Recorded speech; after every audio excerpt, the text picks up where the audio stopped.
You guys are a good crowd. You know, it's, you guys, good energy. It's mostly white people, so it's not like explosive, but it's good enough, you know? Listen, I'm white. It's hard. It's hard to be white. I deal with it, but it's hard. I have white issues, fucking eczema, you know? Scoliosis, gluten allergies, all, you know what I'm talking about, dude. Moderate to severe plaque psoriasis, you know? Ailments. And then we have ointments that help with the ailments. Look at this beautiful crowd, dude. Yeah. You know why I like this city? You can still get punched in the face in this city, and I respect that. That's good. Just get popped.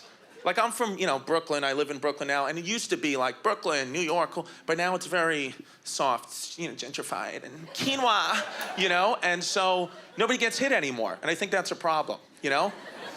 Like, now you see, like, in my neighborhood, you see guys, like, the other day I saw a guy who was like 45 years old going to work on a scooter. He was on a scooter, not a Vespa, okay? He was on a fucking scooter, just like that, just ripping it down the street. Suit, helmet, scooter. Big smile on his face. I'm like, what are you smiling at, dude? Do you think your wife's not cheating on you? You're on a scooter. What do you think? You think you can just leave the house on a Fisher-Price one day and her not bang the neighbor? It's happening. As it should be. Think about your father right now. Put that man in your head. Could you imagine if he left the house one day on a scooter? I mean, that would be a pivotal moment in your life. You change as a person. I would look at my mom and be like, Mom, listen to me. Dad's gone, okay? Just forget about Dad. I'm 6 years old. I run the whole operation now. So let me go learn, like, shapes and shit, because Dad's playing fucking hopscotch. It's a wild world. It's just nuts. I'm telling you, it's because nobody gets hit. That's the reason. You can't hit anybody, so people just do whatever they want, you know? Everyone's coddled. It's very coddled. You didn't know anybody with a peanut allergy before 2007. That's a new problem. I went to school in New York City, 9 million people, 0 peanut allergies. There was not one. Now there's conventions, tables. Everyone's got a peanut allergy. Like, I have a nephew, 12 years old, peanut allergy. And he talks shit. That's the interesting part about this kid. He's talking shit with a peanut allergy in a peanut-friendly world. It's like, what are you doing? You can't... He's like, well, I say whatever I want. You know, my mom says we're all created equal. I was like, yeah, listen, not you. I can kill you with a fucking pecan, okay?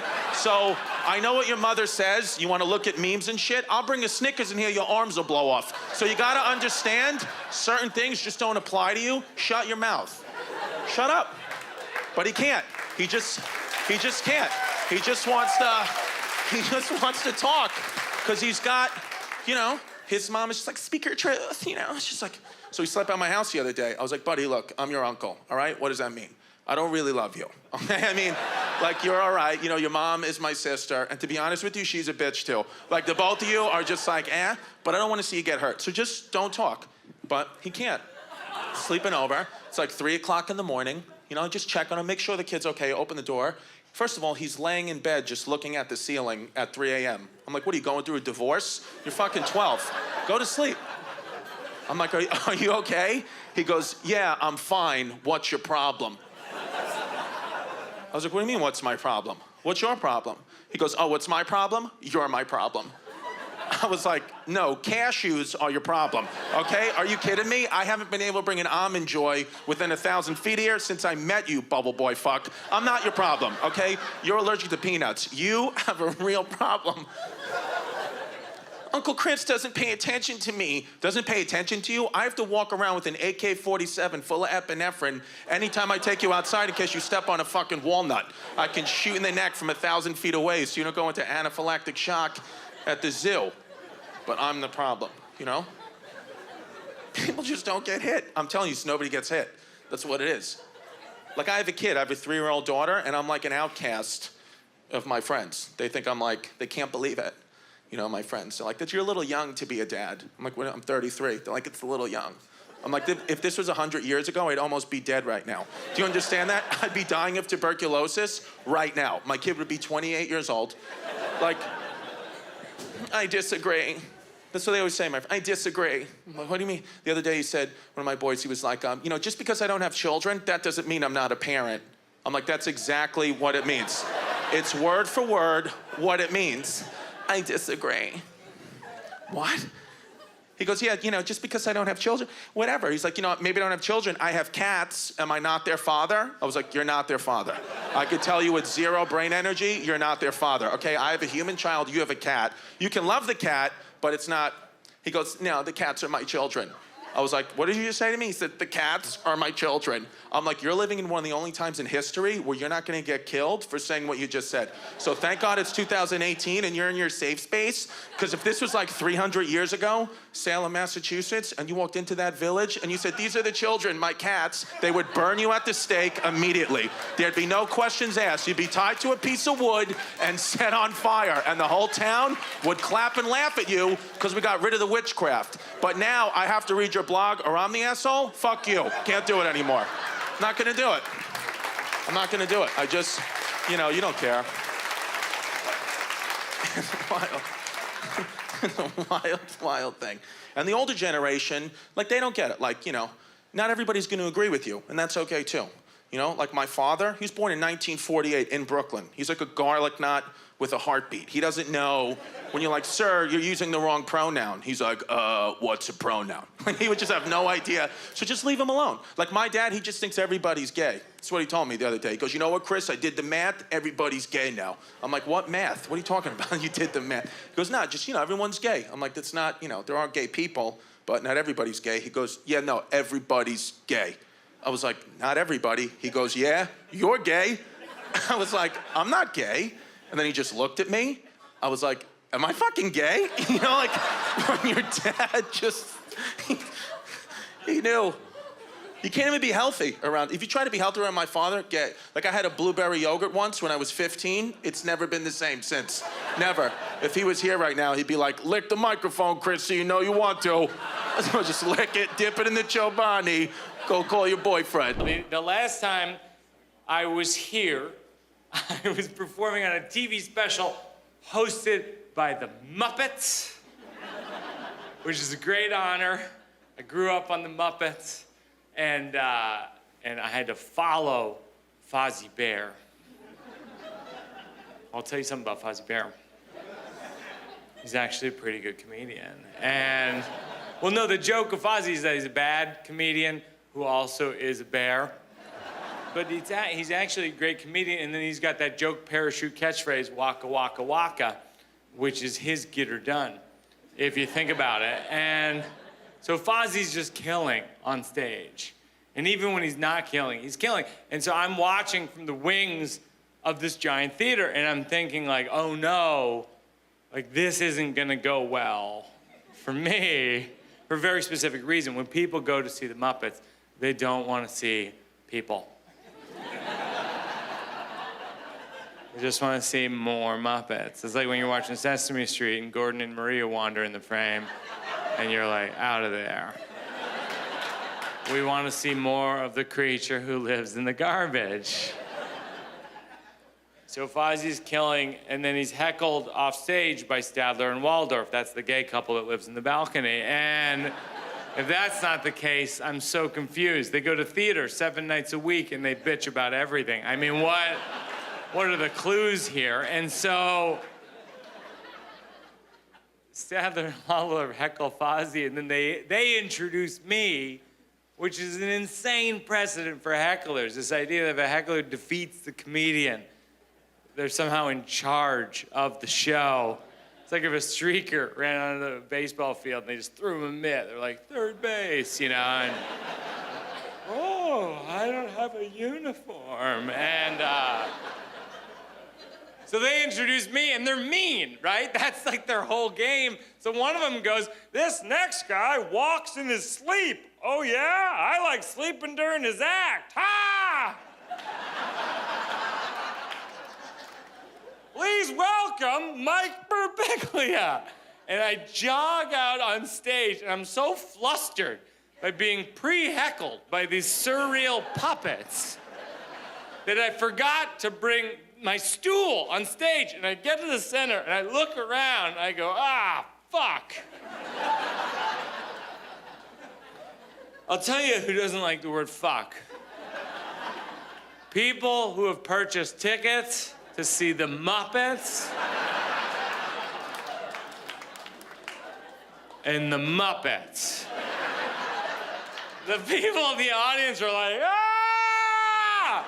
The Muppets were like,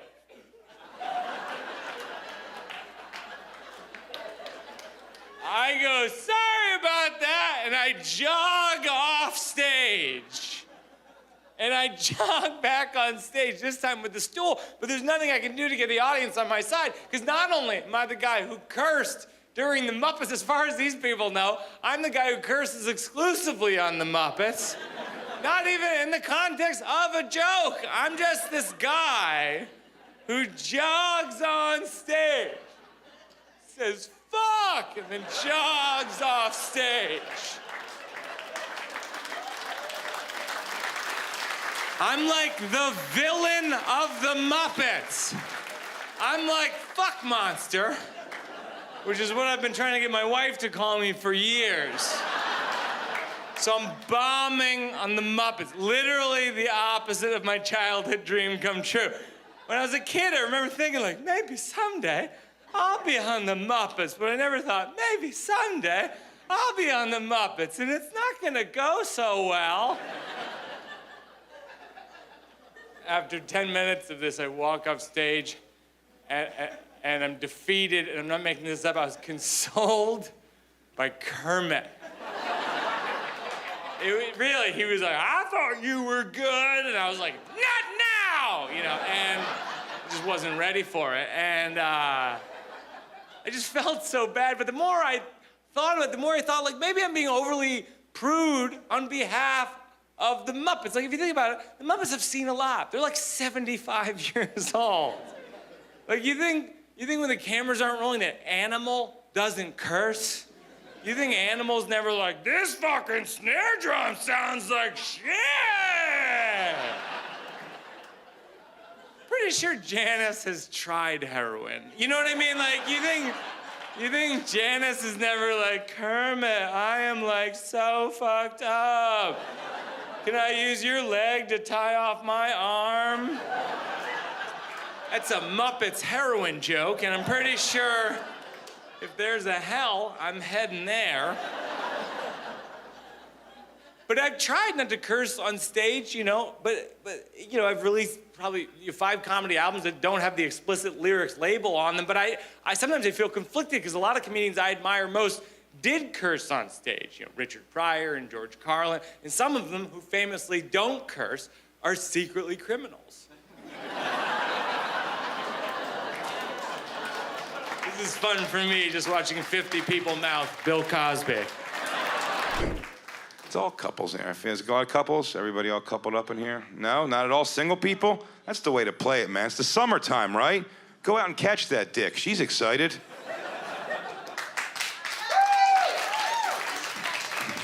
Are these all the guys that are gonna fuck you later? That'd be hilarious. You're right. It may be too light outside for this brand of comedy. I don't know about being a boyfriend now, especially to a young girl. You're on Instagram and all the social media, right? I bet any boyfriend you have is just a nightmare of holding your purse while he takes pictures of you from the right angle for your stupid Instagram. I see it. It's very uncomfortable, very deballing for these dudes. I saw a heavy-set couple in Florida a few weeks ago, and the girl wanted a picture of herself like jumping in front of a fountain. This is the picture she wanted of her, like up in the air, giving like a carefree, who gives a shit? And she wanted her boyfriend to take it. And this woman, I mean, 250, 300, for sure. She kept trying to get this picture of her jumping. I watched her boyfriend fail at capturing this picture so many times. And I said nothing. I didn't have the heart to tell him, sir, there is no shutter speed in the world fast enough to capture the lack of air this chick is getting. You couldn't slide a slice of paper under her feet. She made all the noises, though. She'd be like, 1, 2, 3, yeah! I like you. You're spunky. What's your name? Felicia. Nice. Single woman. Are you guys gay dudes? Are you? No, they're married. Wait, who? The gay guys? This girl's married to a gay guy? Yeah. I'm confused. You're not gay guys. I wasn't judging that on any kind of bad stuff. If I think people are gay by looks, it's always based off of good shit. Like, if I think you're gay, it's probably because, like, I assume gay guys are handsome, well-dressed, well-groomed, in great shape, abbed up, strong cores from squatting on dicks and taking 2 more from east and west. All at the same time, ambidextrous, which I believe is how CrossFit got started also. And don't directly quote me on that. I've never done the research, but I assume. Thank you, sir. I thought you were gonna hate me the whole time, but we were brought together by our hatred of CrossFit. Is this your wife with you? Sir, right here, yeah. Mm-hmm. Oh, yeah, sure. Did you forget she was here? You're like, oh, look at that, yeah, it is her. How long you married for? A long time? 56 years. 56 years. Holy shit. Where'd you guys meet? Bryan Adams concert? I always hope it's something super Canadian. You met in kindergarten? You were her teacher?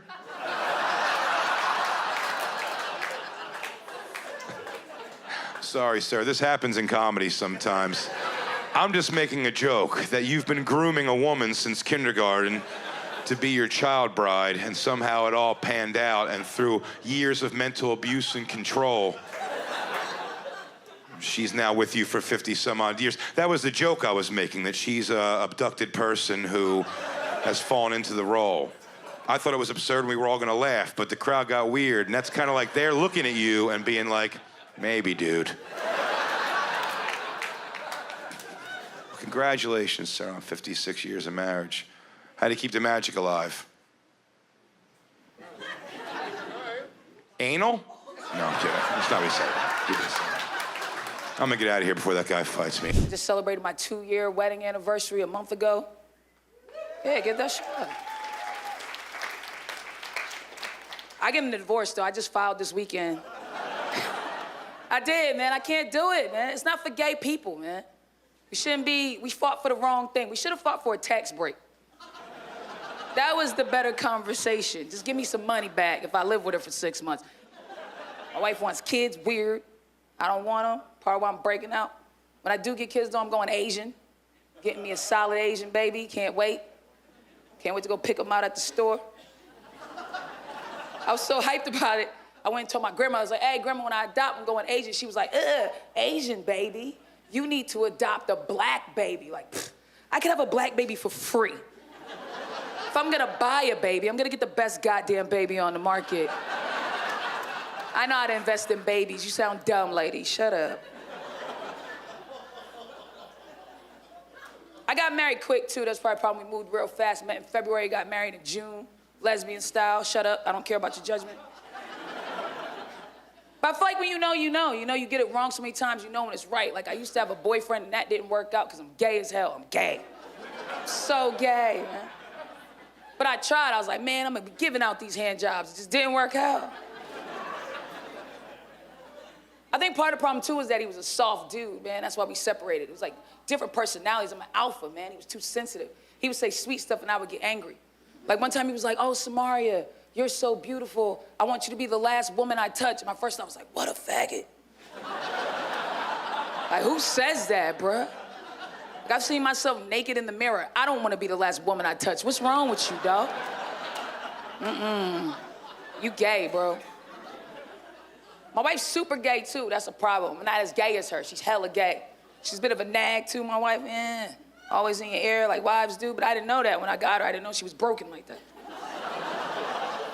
God, you don't shut up. Our periods have synced up. That's going on. It's very intense.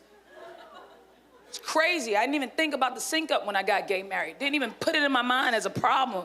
It's a problem. For 1 week out of every month until I die, we're just 2 crazy bitches in the house who can't get right. Insane. Insanity. No one warned me.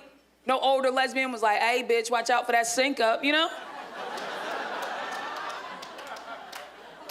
No one passed it down. And that's the problem with oppression, really, is that we have the wrong conversations because we're stuck on these oppressive conversations. We don't get to the real conversation. We're so busy like, I hope they let us keep our Asian baby that we're not like, sync up, bitch. You know what I'm saying? And that's what we need to be talking about. And this is bad because me and my wife are both over 30. So these are real nigga periods. These are not the periods of our yesteryear when you were just kids, you know? Women know your 22 period, you just shake that bitch off. You didn't care about it. My period at 22, I'm like, get out of here, bitch ass period. Trying to mess up my day, man. Hand me the rock. Let's play basketball, bro. I ain't worried about this hoe ass period. Not this 30+ period, bro. I be rocking my dog, crying in his eyes like he's a baby. Just Bosco. My wife's in the bedroom crying over Love Actually on a loop. I'm in the living room breaking down over ESPN 30 for 30 documentaries. Just losing my mind. We meet in the hallway, yell over Hugh's last tampon, and hold each other over our daddy issues. It's bad. It's the one time where I'm like, maybe this is against nature. What do I know? My name is Mike Vecchio, and I'm 100% Italian. Thank you. That's never helped me in my life. The only time I tell people now is when I give blood, because they're like, what's your blood type? I'm like, funny you should ask. It's 100% Italian. They're like, that's not at all what we mean. I'm like, it's what I mean, because I want my blood to go to somebody eating, yelling, or holding a grudge for no reason. Because that's what Italians are good at. And gambling, losing at gambling. My father had a gambling problem. He lost our house when I was 11. But he didn't come home and say, I lost the house. He came home and said, Mike, how would you like to go camping forever? That's what he called it when he lost, everybody, camping forever.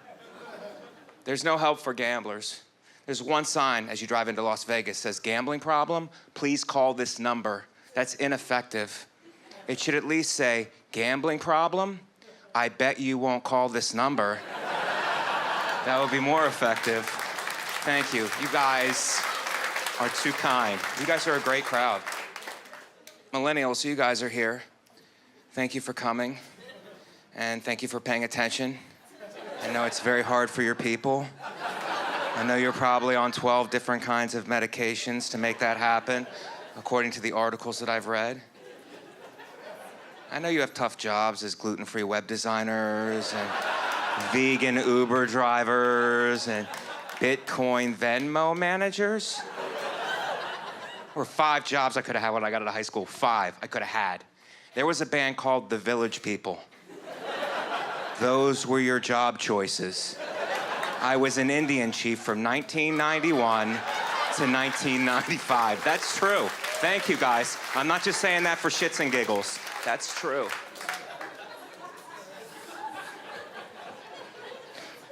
I think what I'm talking about is diversity, everybody. That's the name of the game in show business right now, diversity. My manager calls me. He's like, Mike, is there anything in your background that could give us some much-needed diversity? Well, I'm like, I'm 100% Italian. Does that help? He's like, actually, that hurts us a lot. So if you cannot mention that again, that would be a big help. And he's like, what about what's going on inside of you? Is there any diversity there? I'm like, what do you mean? He's like, with your feelings. Sometimes do you feel like a woman that is trapped inside of a man's body? Because that's a story we could tell. I'm like, no, that's not really happening. But I was born C-section. So I was a man who was trapped inside of a woman's body. Thank you. I'm a hero. Thank you. I don't like to call myself a hero, but I'm doing it now because it's on television. Ladies, you're great, okay? But I think I can speak for all the men in the room right now. Please stop cutting our penises off and throwing them out of car windows, okay? It still happens, mostly in Florida, but it happens. The police in Florida found a severed penis on the side of the road with a condom on it. I'm like, wow, that guy was worried about the wrong things. Thank you. Thank you. You guys are nailing it. You guys are a great crowd. You understand me. You understand me. You're doing a great job. You guys look like a happy crowd. But don't answer this question. Just don't answer it. Answer it in your head. Is anybody with somebody right now? You're coupled up, you're with somebody, and you're like, after this weekend, I am going to break up with this person. This person is fucking done. I can't stomach them for one more day, but I don't want to ruin the weekend. So, but pretty soon it's going to be over. I've been through a lot of breakups, and I usually take the women I break up with to a restaurant because I feel like, you know, it's a public place and they won't cause a scene. But I don't want to offend anybody. Can I share a secret with you guys? Bitches are crazy now. They will yell at you right in a fucking restaurant. So you know what I do? I take her to a Chinese restaurant. That way, if she's yelling at me, it just seems like she works at the restaurant. I come from a good family, everybody, and my parents gave me some very bad advice growing up, and this is the advice. It's gonna sound like good advice, but it's really terrible. And the advice is this: always give 100%. And if you're young and you're in the crowd, I'm in my 40s, and I have to tell you, that's not possible. If you give 100% at all times, you will end up in a fucking mental institution, okay? But you have to try sometimes. So what I do now is when I walk into a situation, I look at my cell phone. Whatever percentage my battery is at, that's how much effort I give. Thank you. Like for tonight's show, they're like, Mike, this crowd deserves 100%. I'm like, 37% is what they're gonna get unless somebody has a charger, you know? You guys are good looking too. You guys are hot, and not just the women. Guys, you too, you're sexy. Is anybody gonna have sex tonight? Is everybody gonna do it? Yeah, it's always the quiet ones who really have it. You guys are quiet, so that means you're really... Here's some advice, okay? Either have drunk sex or role play. You can't do both. I tried, I'm a great actor. Could not pull it off. The role that I chose, postal worker. That's a very juicy role for intercourse, okay? Because I feel like with every pelvic thrust, you're delivering the mail. It parallels very well to intercourse, you know? And you're having sex doggy style, so it's like mailman dog. There's that natural, your natural enemies. It makes it hotter. I don't know why, but it does, you know? So I'm having sex doggy style as a postal worker. But I'm drunk, so it just keeps going and going and going. Finally, she whips her head around, which I'm not a fan of. And she goes, when are you going to come? And I stay in character. I'm like, 3 to 5 business days, okay? Because I'm a fucking postal worker. I went to Chinatown today. Beautiful. I'm from the States. There's Chinatowns everywhere. Chinatown, New York. Chinatown, LA. Chinatown, Montreal. I went to China. I was hoping to find an America town. Just a bunch of fat white people dipping food in ranch dressing, looking for free Wi-Fi all day. So I'm from the States. We got a new president, pretty sweet. Trump. Yeah, I gotta say, very smart man, very intelligent. Honestly, he beat all his established politicians at their own game, took them down peg by peg. He got the gig. He's the president of America, of the United States of America. Very smart, very intelligent, extremely limited vocabulary. Everything with him is always extremes. Is the best, the worst. There's no middle ground. To me, it's almost like he has the vocabulary of a waiter at the Cheesecake Factory. And you're asking for recommendations on certain dishes. You're like, so Donald, would you recommend the artichoke dip? The best. The soup? The worst. The salad? The best. Gotta get the salad. All right, would you recommend the Thousand Island dressing? Don't insult me. We don't do that here. Billion Island dressing with a B. Thank you. Billion Island dressing. Okay. How about the French dressing? Weak. Very weak. Russian dressing? Never heard of it. Trump will always go 2 for 3 for me. He'll always say 2 things I would hear any other politician say. It is the 3rd thing he says that makes him Donald Trump. To me, he always reminded me of a guy that shows up a little too eager at a college keg party. It's 9 o'clock at night. He's saying all the right things out of the gate. So he's like, all right, guys, got a lot of beer in the coolers. We gonna party tonight? The guy's like, we're gonna party. Get some pot, get some girls. We're gonna party, right? We're gonna party. Then we're all gonna blow each other. What the fuck did he...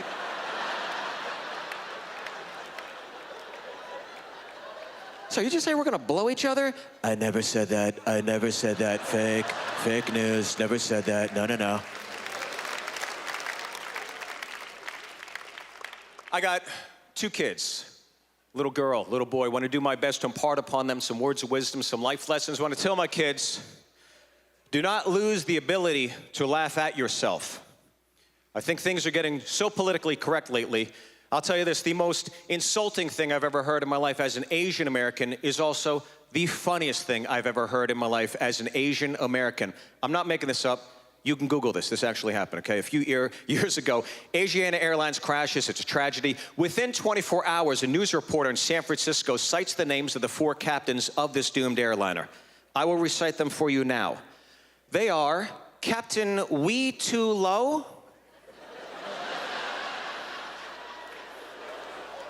Captain Bing Dang Ow, my personal favorite, Captain Something Wong, Captain Holy Fook. That is racist, tragic, and hilarious.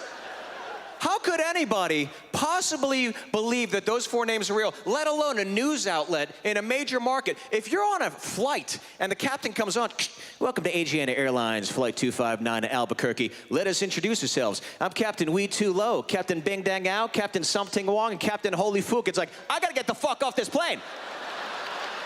There's a horrible coincidence. I'm passenger me long gone. I have a friend, his name is John Bram Wagner. He's a comedian out of Los Angeles. He asked me to give him a plug. And he always tells me, he goes, I drive good high.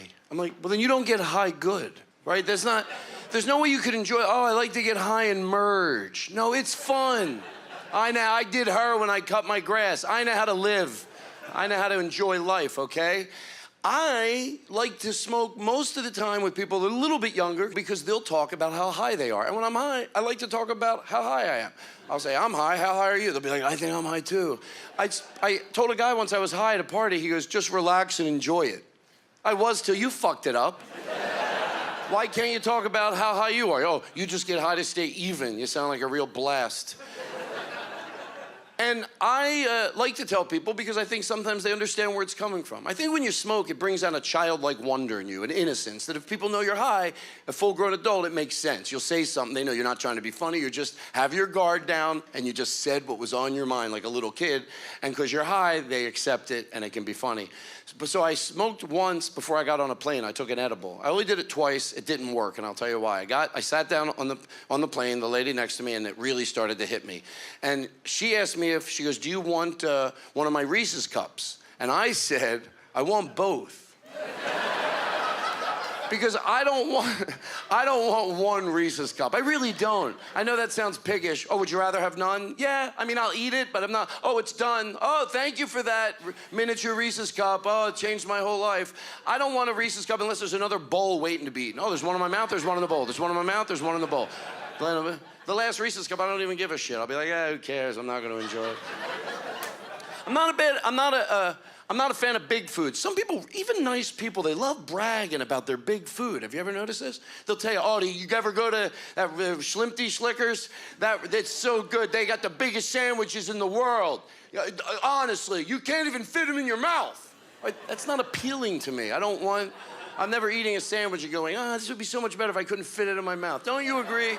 Try to get my friends to agree with me. Don't ever tell anyone to take it easy. It just starts fights. Did you ever see 2 guys get into a take it easy fight? It's really sad. It really is sad because neither of them know from a distance a lot of judgment's going on. That's where most of the judgment goes on, not what you tell people. They judge you from afar. We'll get back to this joke, but let me tell you this one first. They judge you from afar. You know people that go, I'm the type of guy, I'm the type of guy, I'm the type of guy. No, you don't tell people the type of guy you are. People will talk behind your back, and that's the type of guy you are, not what you tell people. Take it easy. People, I've saw 2 guys, I see it once in a while still, take it easy. I'm taking it easy, you take it easy. I'm taking it easy, you take it easy. You know, meanwhile, anybody walking by knows neither of them are taking it easy. Seriously, nobody's walking by going, I guess those guys are just taking it easy. They don't want you know what it is? They don't want the other person to think that they got the best of them. So if they show they have a temper, they don't want the other person to know, you got me. So they hide behind that, thinking they're fooling anybody. I'm taking I picture that guy gets his wife involved. Honey, tell him I'm taking it easy. He's taking it easy. You should see him normally. He's very upset, right? Sometimes things bother me and I don't know why. Sometimes things bother me and I understand why. Sometimes it'll be something, if it really bothers me and I'm not sure why, it might lead back to something social that annoys me. Like even when people say something as simple as this, and I know you might think, really, is that big of a deal? People go, you know what no one does anymore? Now, outwardly, I just go, oh, what? But inwardly, I go, what? What don't people do anymore? Is it something about kids today? You go, and it does. You know, no one plays outside anymore. No, you don't. Everyone else, people, you didn't. By the way, you know there's people in this room, good, nice people, and you know you've said it. You're going inward right now, right? You're going, not everybody, but some people are going, I've said that. Nobody plays outside like they used to. You're full of shit. And you never noticed it. You were never, be honest with me, you were never outside noticing it. You weren't outside playing, you know, and going, I'm the only one out here again. What the hell is this? You didn't go to a skate park and go, oh, I'm the only one out here. You noticed it in your house.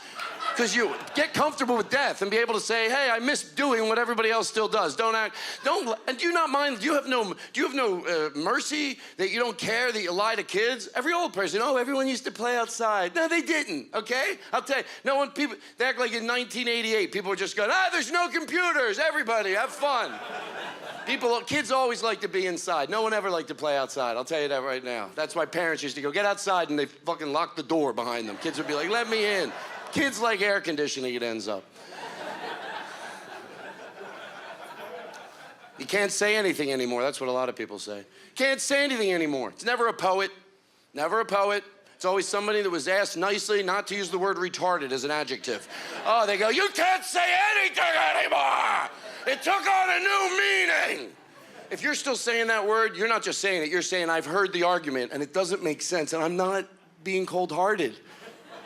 What's the argument? Those people don't want to be synonymous for clumsy. Okay, does that fucking make sense? I'm holding on to that word. I want my grandchildren to be proud of me. You can't say retarded. You can't say Jew me down. You can't say gay. You can't say anything anymore. What are your conversations like if that's inhibiting you? Seriously. What? Huh? Look, I act all, I'm not even trying to start an argument. I'm just confused. You can't even mention anything anymore.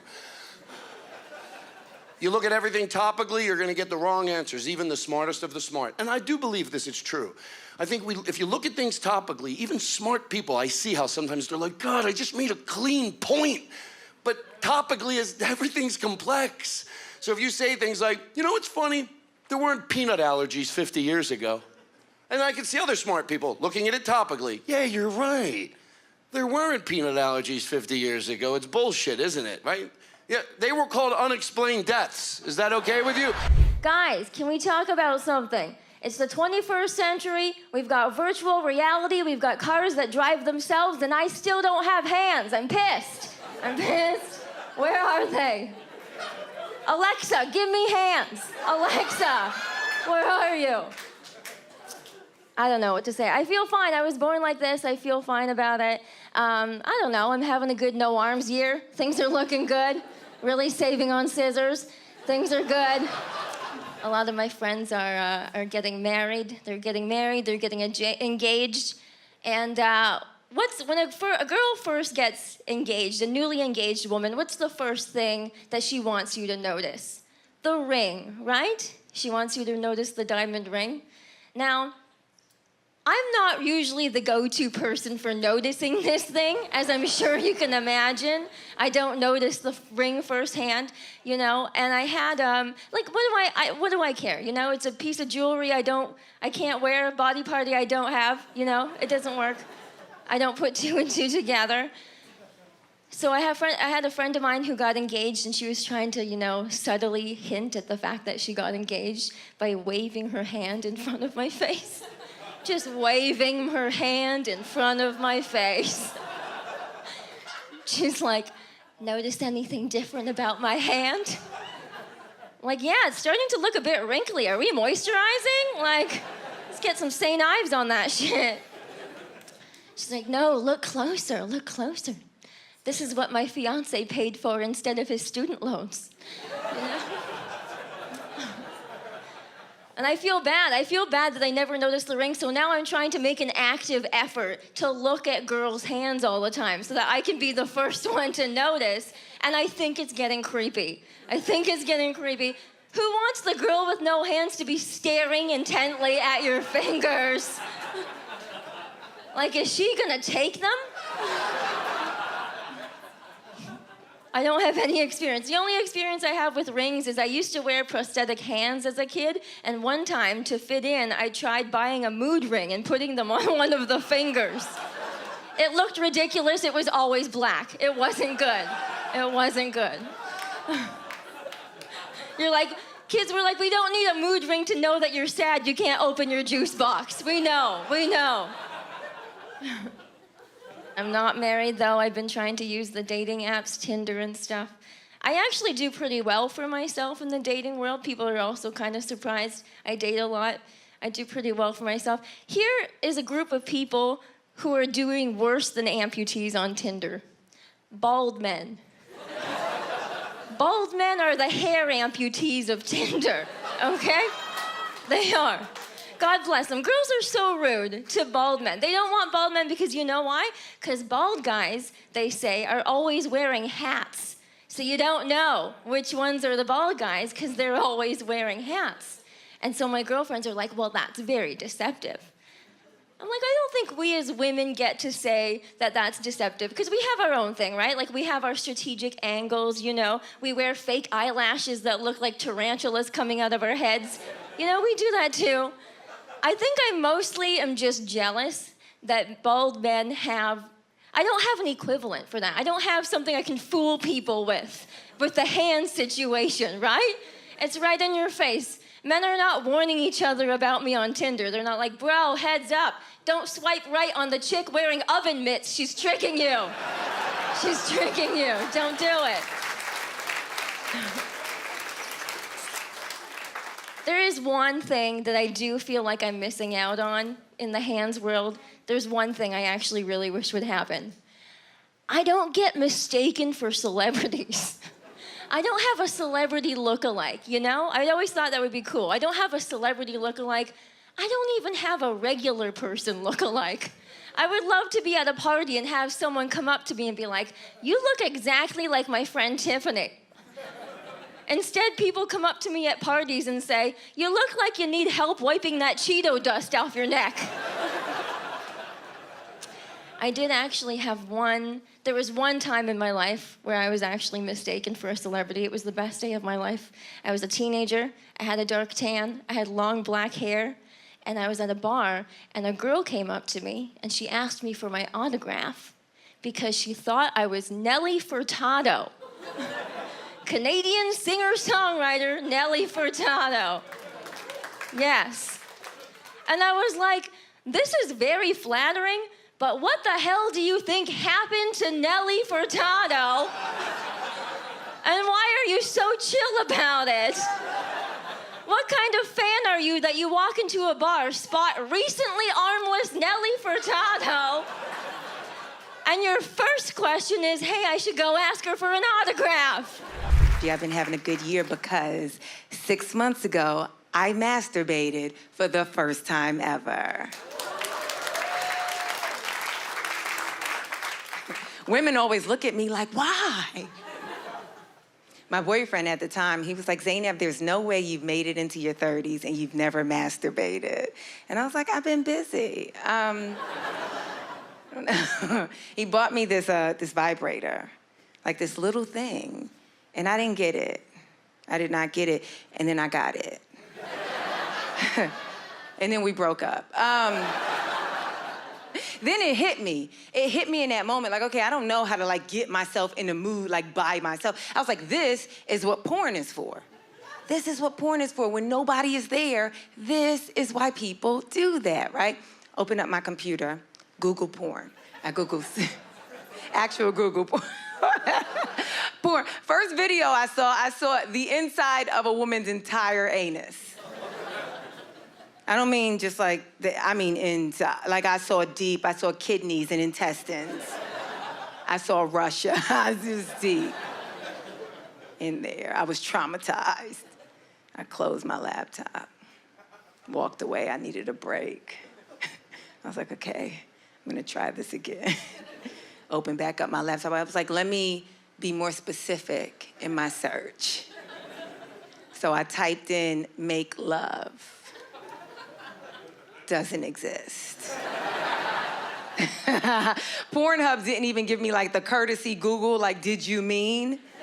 I was like, make love. Pornhub was like, fuck are you talking about? No. So then I was like, let me put in some more descriptive things, right? I'm like, sensual, soft, things like that. Girls on girls started coming up. Like girl on girl, and it started making me feel something.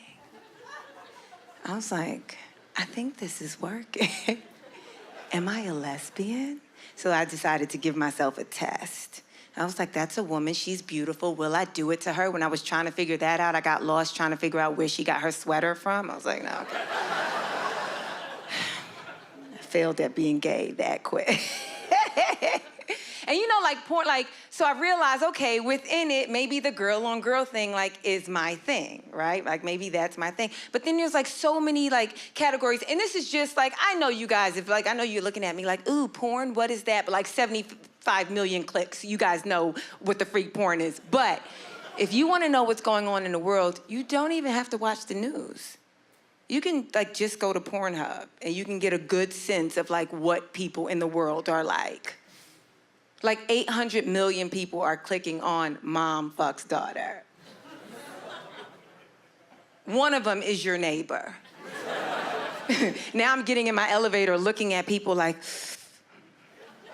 are you midget gangbang? How's it going, everybody? Right on. Folks, I am very happy to be here, and I mean that sincerely, because when I'm here, I'm not at home. I live on top of a laundromat with 2 other guys, and that's not a brag, just the truth. I don't want people to think I'm showing off up here. We just lucked out and got that sweet spot on top of the laundromat. When you have roommates, you argue. That's an unavoidable truth, and number 1 cause of arguments in my apartment is cleanliness. You might not know this about me, but I like to keep a clean apartment. I'm 36, I'm getting older. I like my shit to look nice. My roommate Ryan and I argue about cleanliness all the time because Ryan is a disgusting pig man. The other day we got into a very big argument. Ryan got very mad at me for what he called unnecessarily moving his shit, or what I called tidying the living room. It's this crazy thing I do every now and again, where I go around the living room and take things that aren't supposed to be there, and then I put them in their proper place. You know, like a real cocksucker would. And he had left a backpack and a shirt in the middle of the living room floor. Now, I'll be honest, I'm no Martha Stewart up here. But I am fairly certain that those don't fucking go there!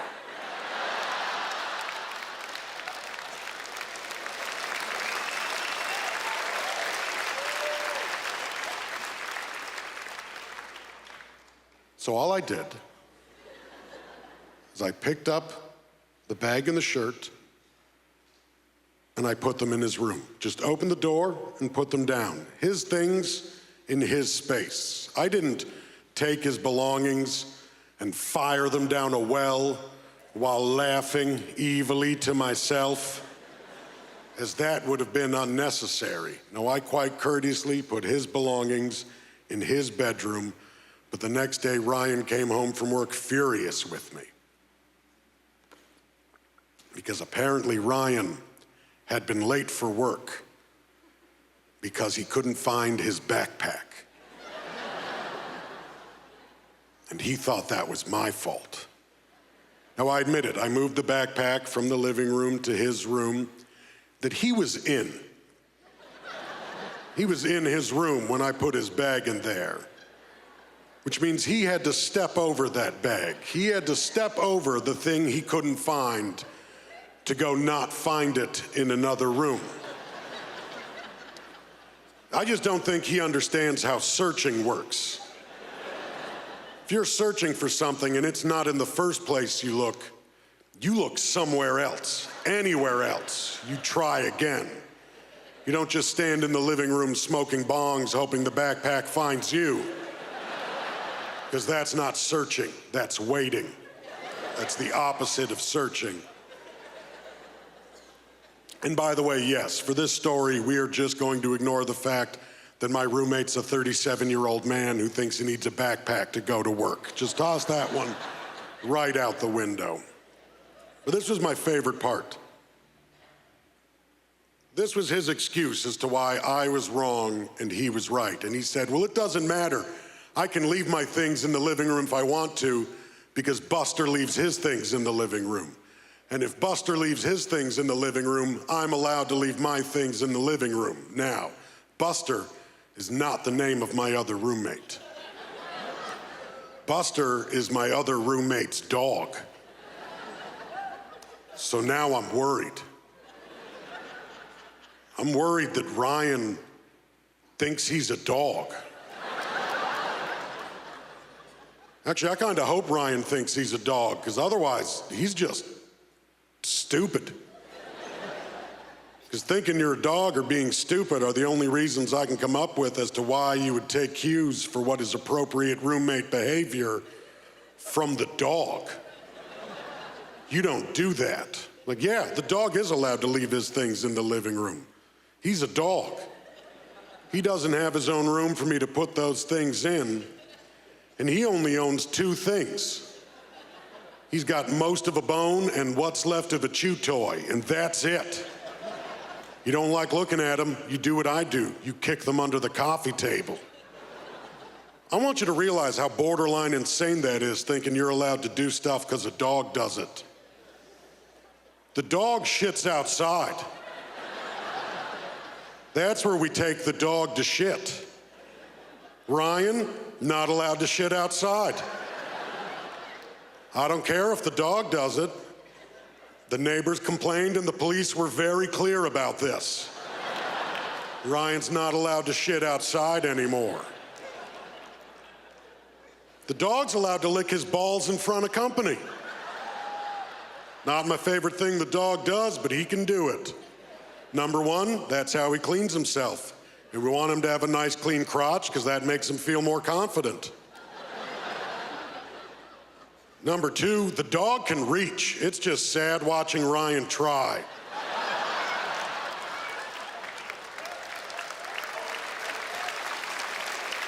He's never made it. Not a once, not even close. Like, he kind of got his belly button damp one time, but that was from spitting, and we all knew that. You're not bendy enough to lick your belly button. Don't make up fibs. You want to try that nonsense in your bedroom? You do it with the door closed. No one wants to see it. It's gross, and my mom's visiting.